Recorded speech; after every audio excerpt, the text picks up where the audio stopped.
એમનું ઘર આ શ્રુતિબેન, એ નહીં. શ્રુતિબેન, જ્યાં આપણે ક્યારેય પહોંચી ના શકાય, એ ઘર અને મન આપણા ક્યારેય નહીં. શ્રુતિબેન, એ તમારા માં છે, માં. પણ તમે એમના સહિયર બનીને એમની સામે જુઓ. એમને પણ સપના જોયા હશે, આપણી જેમ જ ગમતા કર્યા હશે. કોઈ વિચાર્યું હશે કે આ માણસ મારું પોતાનું, આ ઘર મારું પોતાનું, આ મારી હથેળીમાં એ નામની મહેંદી મુકાશે. પછી અચાનક જ ખબર પડે છે કે સાવ ખાલી છે આપણા હાથ, સાવ ખાલી. વાંક એ સપનાનો, સપના તૂટી જાય તો વાંક એ આંખનો કે જેમણે એમને જોયા હતા, કે પછી એ જીવતરનો જેણે એમને ક્યારે પૂરા જ નહીં થવા દીધા.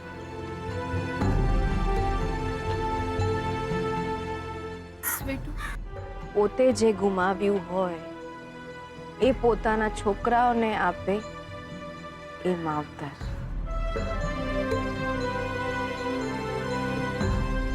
જે ઘરના આંગણે એમના કંકુ પગલા નહોતા પડ્યા, એ ઘરના આંગણે તમે દીવો કરશો તો એમના જ હૈયે અજવાળું થશે. શ્રુતિબેન, એ ઘરમાં તમે તમારો સંસાર વસાવશો તો એમના જીવતરનો વસવસો ઓછો થશે. શ્રુતિબેન, લગ્ન કરવાની ના પાડીને તમે એ વાત એમને ક્યારેય ભૂલવા નહીં દો. જે વાત યાદ કરીને આજે પણ દુખી થાય છે. નહીં શ્રુતિબેન, નહીં. એ ઘર, એ માણસો એમના ક્યારે હતા પણ નહીં અને થયા પણ નથી. માની જાઓ શ્રુતિબેન, માની જાઓ. લગ્ન કરવાની ના નહીં પાડો. હું હાથ જોડું છું. શ્રુતિબેન, તમારા હાથની મહેંદીમાં એ જ નામ લખાવવું જોઈએ જે તમારા હૈયે છે.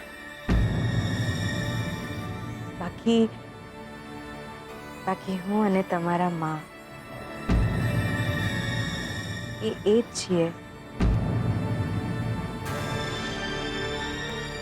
જેમની હથેળીમાં એ નામ નથી આવ્યા જેમના હૈયે હતા.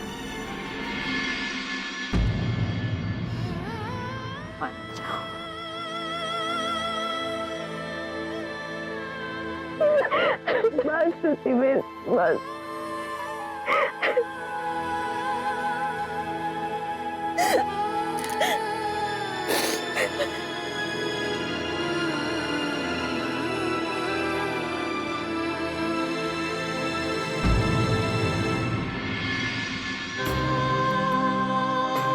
Mama,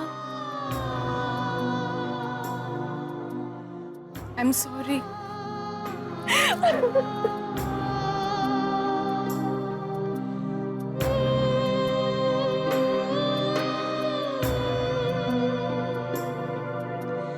મમ્મા, તારા અધૂરા રહી ગયેલા સપના હું પૂરા કરીશ.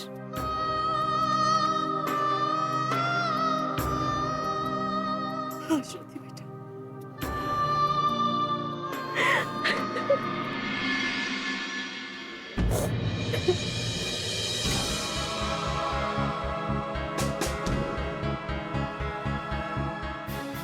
શ્રુતિ, શું થયું તે મને આમ અચાનક બોલાવ્યો? તમે લોકો રડી કેમ રહ્યા છો? કોઈ સિરિયસ વાત છે? શોધન હું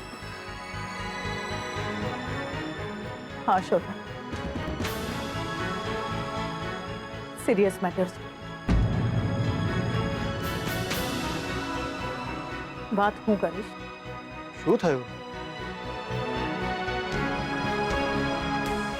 મેં નક્કી કર્યું છે કે તારી અને જીગરની જાન મારા ઘરના આ આંગણામાં એક સાથે આવશે અને શ્રુતિ અને લક્ષ્મીની કન્યા વિદાય એક જ દિવસે એક જ માંડવેથી થશે.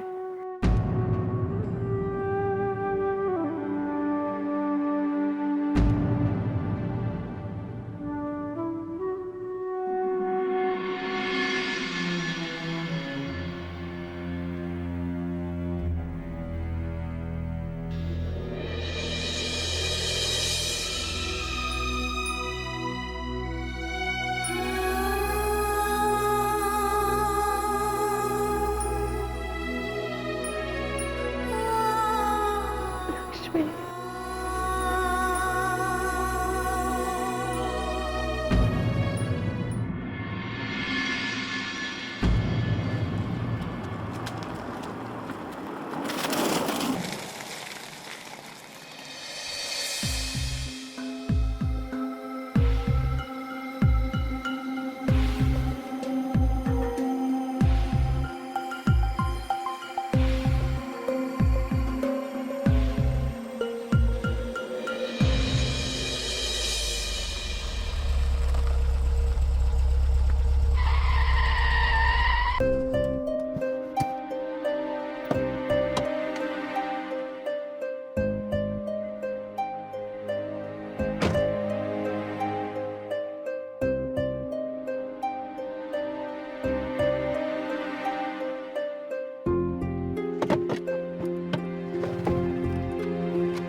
શું થયું?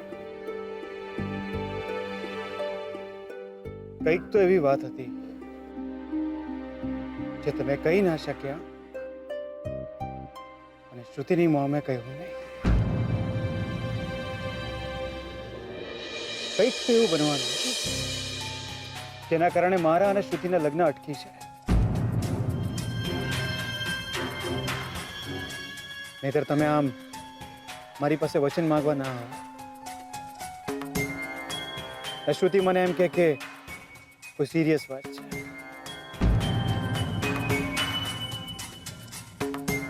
શું વાત હતી લક્ષ્મી?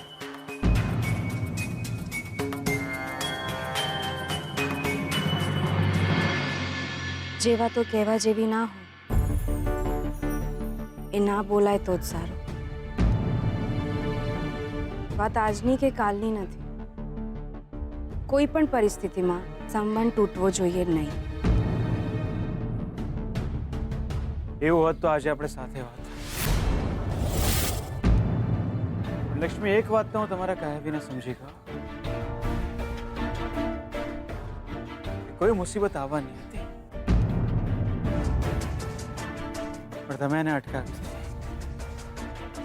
કોઈ સુખી થાય એને માટે માત્ર દેવી માને પ્રાર્થના કરવાથી નથી ચાલતું. તમે મારો હાથ કોઈના હાથમાં આપ્યો છે, મારી જવાબદારીઓ નહીં.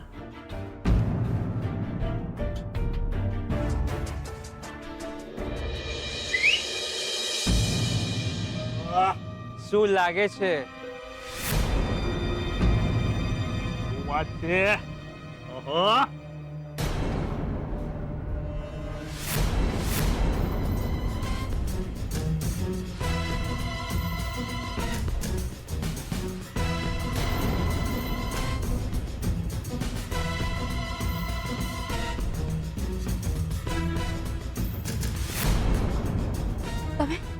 તમે આ શું કરો છો? મારી વાત સાંભળો. સાંભળો.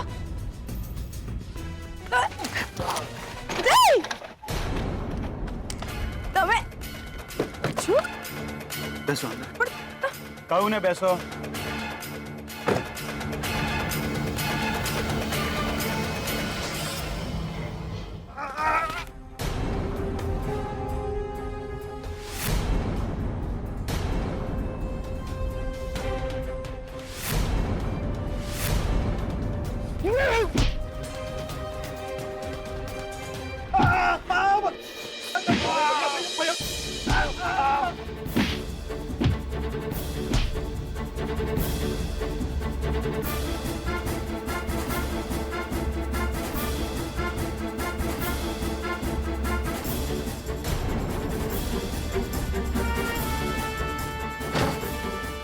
તમે આમ આવી રીતે તમારો હાથ કોઈના હાથમાં આપ્યો છે?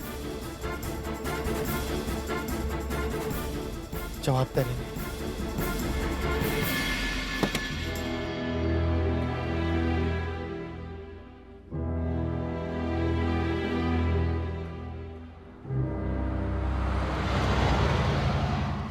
ડોલીડા ડોલ રે વગાડ મારે હિચલેવી છે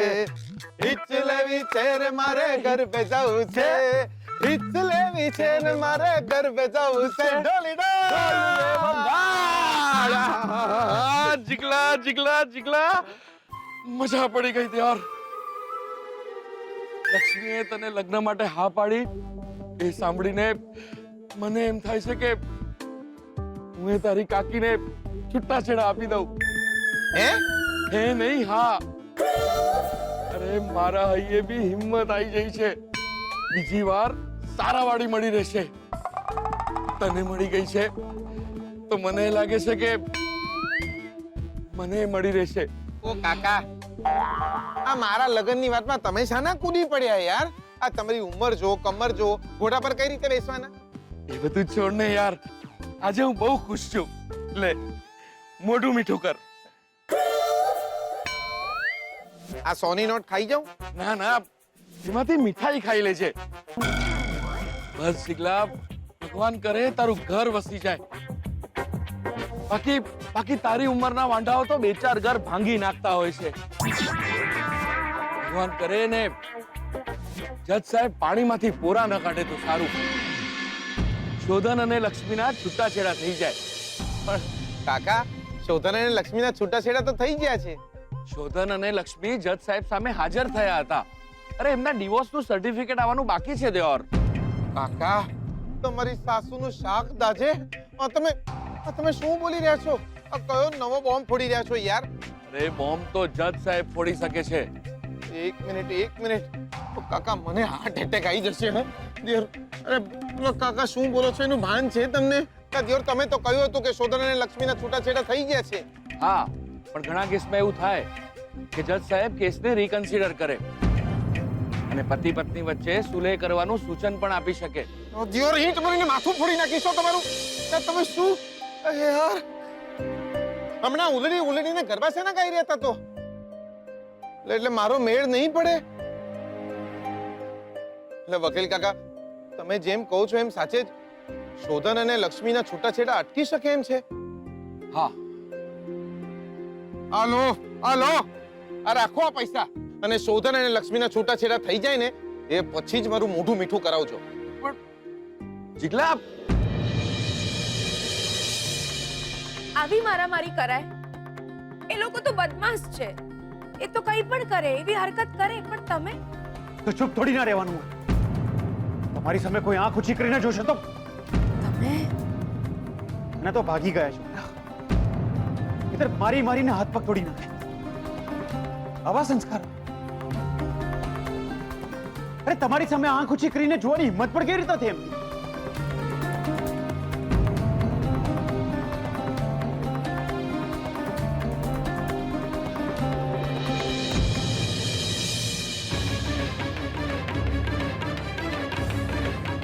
એક દિવસ મારે જવું પડશે તમારાથી દૂર.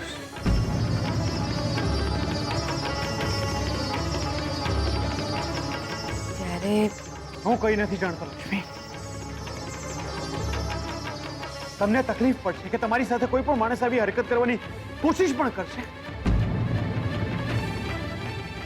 તો હું નહીં છોડું. હું મારીશ, બહુ મારીશ. એટલો હક નહીં હોય તમારો. હક તો આજે ક્યાં છે લક્ષ્મી? વાત અત્યારે હકની નથી, સંબંધની છે. આજે સંબંધ પણ તો નથી રહ્યો. અરે હક કે સંબંધ ભલે નહીં ના રહ્યા હો, આપણે તો એ જ છીએ ને.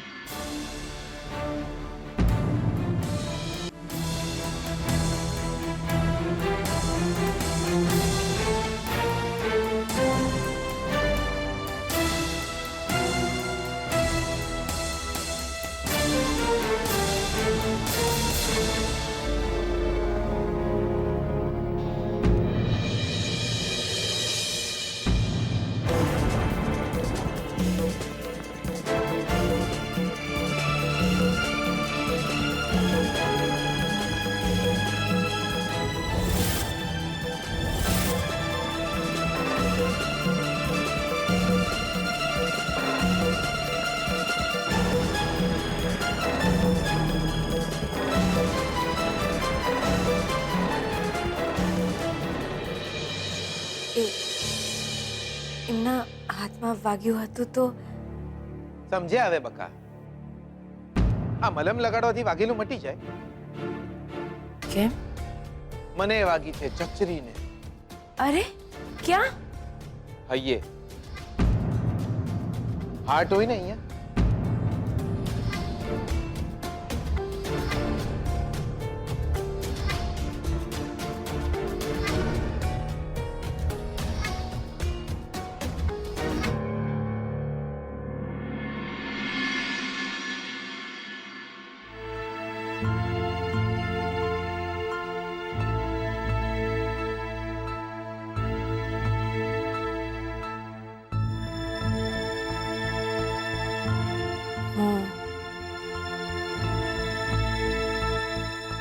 હું આજે શ્રુતિબેનને મળવા ગઈ હતી એમના ઘરે.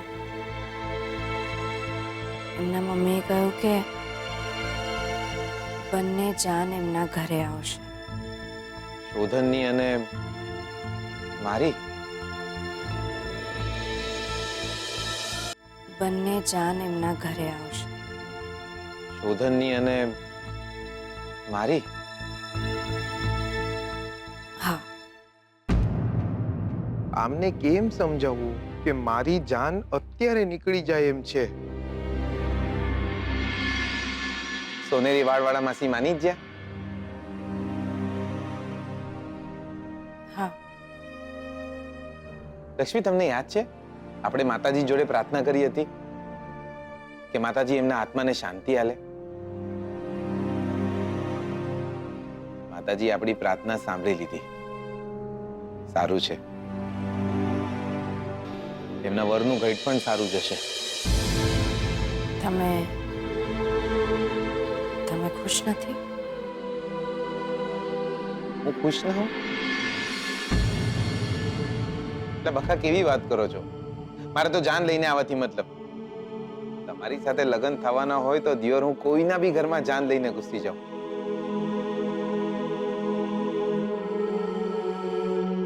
પણ લગ્ન થાય તો ને.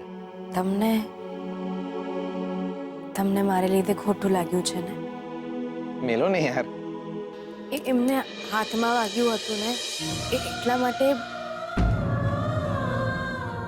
મને એટલે કે થાય હવે બકા. તમારા લગ્ન થયા હતા શોધન જોડે તો તમને એની ચિંતા થાય જ ને. એવા નાના મનનો માણસ નહીં હું. આપણા લગ્ન જેની જોડે થયા હોય એની ચિંતા તો હોય જ ને. મારી પહેલી વહુ તકલીફમાં હોય અને મને એની ચિંતા થાય તો એનો મતલબ એ નહીં કે મને તમે નહીં ગમતા. હું એમને ભૂલવાનો પ્રયત્ન કરીશ. માણસને એમ ક્યાં ભૂલી શકાય છે લક્ષ્મી? આજ તો જિંદગી પર પડેલા ઘા જેવા માણસ. રૂજાય નહીં ત્યાં સુધી પીડા બનીને યાદ આવે અને રૂજાયા પછી નિશાન બનીને.